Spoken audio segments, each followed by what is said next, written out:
আসসালামু আলাইকুম বন্ধুরা। এই জলসিঁড়িতে যে জলসিঁড়ি লেকটা আছে এটার উপরে আছি আমি এখন বর্তমানে। তো এইখানে যে সেকশন করা হয়েছে, এই সেকশনগুলো এটা কিসের জন্য করা হয়েছে আমি জানি না, তবে জিনিসটা দেখতে খারাপ লাগছে। এটা ফিল আপ করা উচিত ছিল। যাই হোক, লেকটা অনেক সুন্দর আছে। পানিটা একটু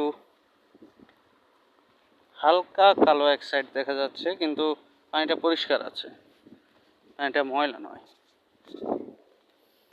তো আজকে আমি জলসিঁড়িতে এসেছি বিষয়টা আপনাদেরকে দেখানোর জন্য, যে কীভাবে একটা সিভিলাইজেশন হচ্ছে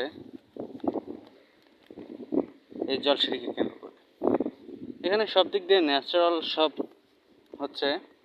সব বিষয়গুলো দেখতে পারবেন, কিন্তু